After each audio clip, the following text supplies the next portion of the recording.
Opposition کی مختلف سیاسی جماعتوں کے نمائندے آج یہاں ان کے عشائیہ پہ شریک ہوئے اور ملک کی سیاسی صورتحال پر باہمی مشاورت بھی ہوئی۔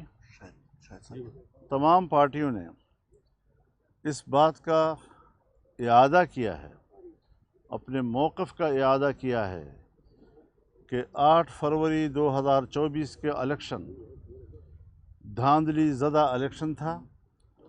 اس کا مینڈیٹ یہ عوام کا مینڈیٹ نہیں بلکہ اسٹیبلشمنٹ نے اپنی مرضی کا مینڈیٹ مینیج کر کے اپنی مرضی کی حکومتیں بنائی ہیں۔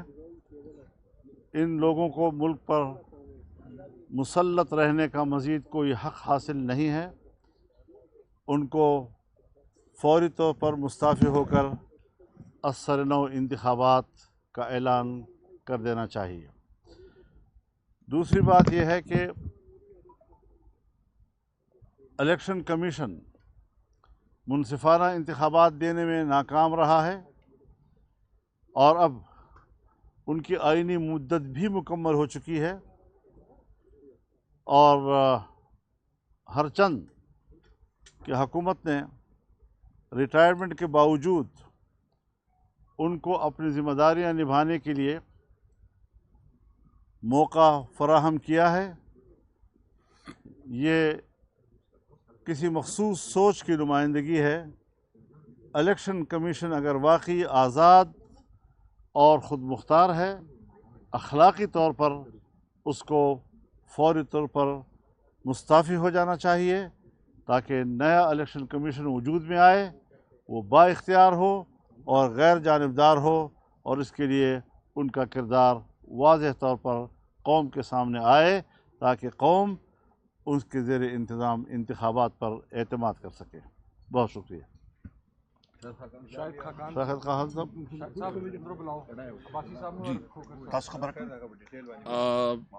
میں تو مولانا صاحب، عاشق زئی صاحب، ہمارے پی ٹی آئی کی لیڈرشپ، عمر ایوب صاحب، شبلی فراز صاحب، اور جتنی بھی ہمارے علامہ صاحب، حامد رضا صاحب، سب جو یہاں عشائیہ پہ تشریف لائے تھے۔ یہاں ہماری جو ڈسکشن ہوئی ہے، یہ اس پوری جو اس وقت ملک میں جو کچھ چل رہا ہے، اس پہ تشویش کا اظہار کیا گیا ہے، اور ہم نے یہ فیصلہ کیا ہے کہ جو مولانا صاحب نے آپ کے سامنے اپنے نکات رکھے ہیں، اور شاید خاقان عباسی صاحب جو ہے نا باقاعدہ اعلامیہ آپ کے سامنے پڑھ کے سنائیں گے۔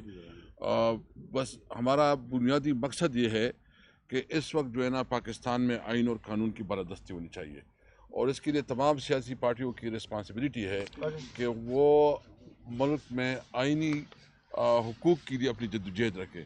تو میں شاہد خاقان عباسی صاحب سے ریکویسٹ کروں گا کہ وہ اعلامیہ آپ سب کے سامنے پڑھیں۔ شکریہ جی۔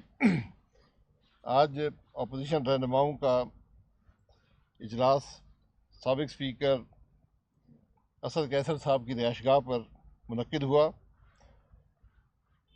جس میں شریک رہنماؤں نے ملک کی مجموعی صورتحال، سیاسی صورتحال، معاشی صورتحال اور سیکورٹی صورتحال پر مفصل گفتگو کی اور وطن عزیز کو درپیش خطرات کا احاطہ کیا۔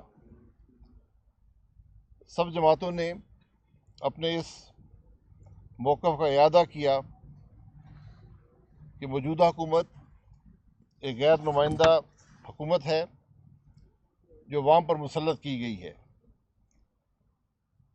عوامی امنگوں کو سامنے رکھتے ہوئے اجلاس نے شامل رہنماؤں نے اس بات پر بھی اتفاق کیا کہ نئے انتخابات ہی ملک کو درپیش مسائل، عدم استحکام، معاشی ابتری اور دہشت گردی جیسے سنگین مسائل سے نکالنے کا واحد راستہ ہے۔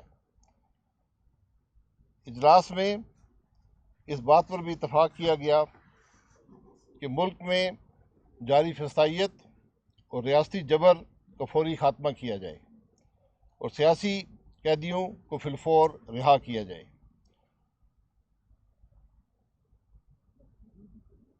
ٹیکا جیسے کالے قانون کو فی الفور ختم کیا جائے،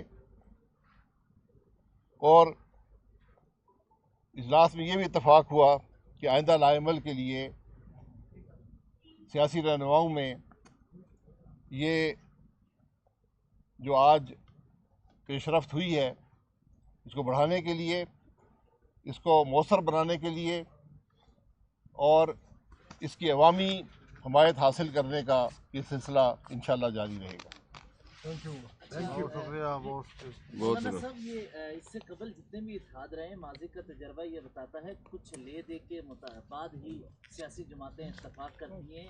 آصف علی زرداری کے ساتھ اور نواز شریف صاحب کے ساتھ آپ اور شاہد خاقان عباسی ملتے بھی رہے اور یہ چیزیں ہوتی رہیں۔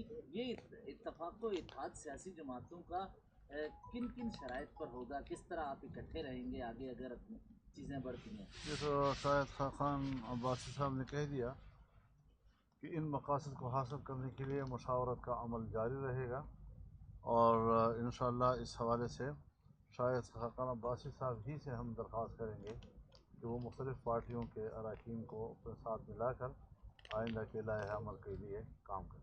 مولانا صاحب، پچھلے دنوں پی ٹی آئی کے دوست جو تھے وہ گئے تھے شاہد خاقان عباسی صاحب کے پاس، اسی طرح پریس کانفرنس ہوئی تھی، تو وہاں پہ ان کی تجویز یہ تھی کہ تمام وہ طبقات جیسے وکلا ہیں، وکلا ایکشن کمیٹی ہے، میڈیا ہے، کہ سب کو ملا کے ایک آل پارٹیز کانفرنس یا کوئی بڑے اس طرح کا کیا جائے کہ جس میں یہ سارے ایشوز آ جائیں، کہ اس کے لیے ڈیٹ یا کوئی اس طرح کی چیز ہوئی ہے کہ شریف صاحب، میں گزارش کروں، تمام دوست کھڑے ہیں یہاں، اتنی بات ہم نے آپ سے کہہ دی ہے، آپ جتنے بھی سوالات کریں گے ہم ایک ہی جواب دیتے رہیں گے۔ میرا خیال ہے بہت بہت شکریہ آپ کا۔